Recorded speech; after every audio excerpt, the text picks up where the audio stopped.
Hello and welcome to a non-pull list video. Due to a screw up with trucking, through, I don't know if the books were going to Diamond or coming from Diamond, our books got delayed, and then because of the Memorial Day holiday, they got delayed even more. So we didn't actually get comic books today to process and put out for tomorrow's releases. We will get books tomorrow and process them tomorrow and put them out on Thursday. So this actually affected a bunch of stores in the Northern California area. So if you live in the Northern California area, check with your local shop before going down to see if they actually got product in this week. So since I'm not able to do a pull list tonight, I will do it tomorrow night and get it up for you a little late. Sorry for that. I decided to do a question video, and so I put it out on Twitter and Facebook. If anybody had any questions, I would try and answer them. So I got two. Thank you guys. Appreciate the two questions. The first one was from Chris Vint on Twitter.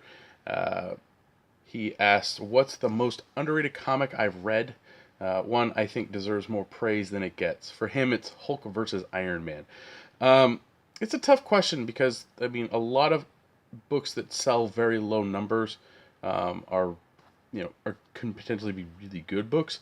When it comes to books that I think are underrated, then should deserve a little bit more spotlight and stuff like that. I kind of gravitate towards stuff like All Star Western, the Jimmy Palmiotti, Justin Gray stuff from before the New 52, and even the New 52 version of All Star Western.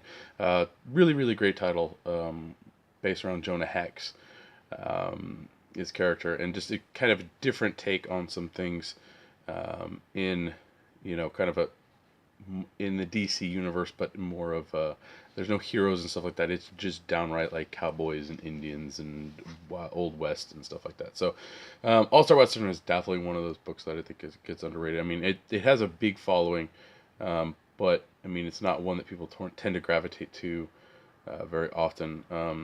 If I had to say currently, if there was an underrated book that I'm really, really enjoying, I thought about this all afternoon, and it was really hard to come up with stuff. I know there's a lot of characters that I think are underrated that should be given a little bit more spotlight. I know Booster Gold is definitely one of those underrated characters. The pre-52 series was amazing, but I don't think it got as much people didn't really give it too much praise, even though it's really, really awesome.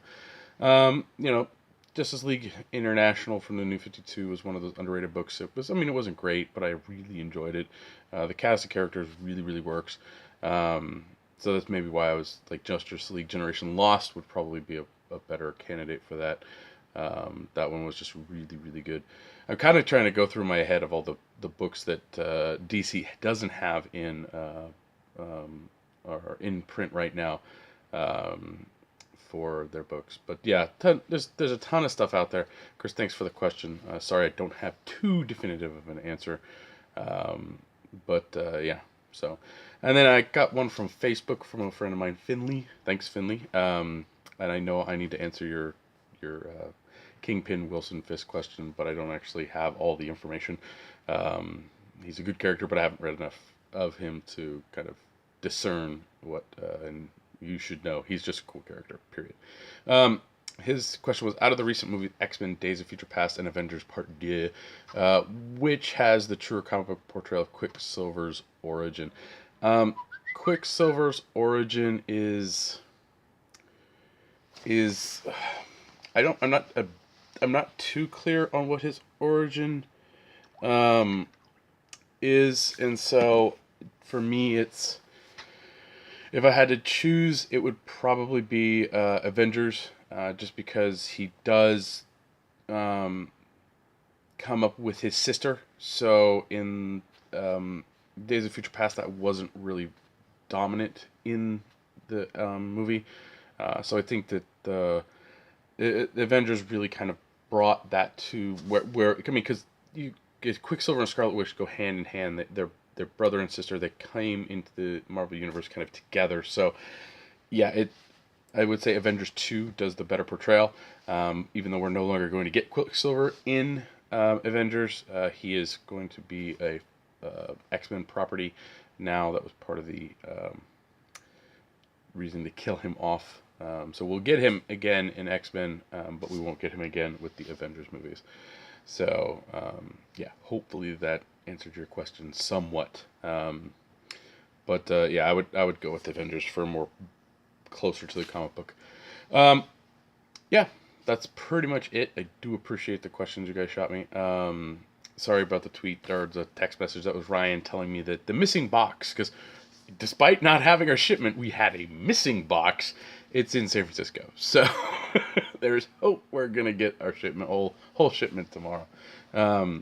So yeah, so thanks again for watching. I do like answering questions, even though I might not be able to answer them completely. So if you do feel like shooting me some questions that you'd like me to answer here on the YouTube channel, leave them in the comments below, and I'll answer. I'll either answer them on the comment, or I'll try and save up a couple of them and possibly do some more questions videos. So again, thanks Chris and thanks Finley for the questions. Do appreciate it. Follow me on Twitter. My handle is @BrockSager, and you can listen to me on the Comic Conspiracy podcast, which we record Tuesday nights. So episode 211 is up for your enjoyment. You can go download that through iTunes or a couple different ways. I can't remember them all. But yeah, thanks again for watching, and I will see you tomorrow night with a pull list.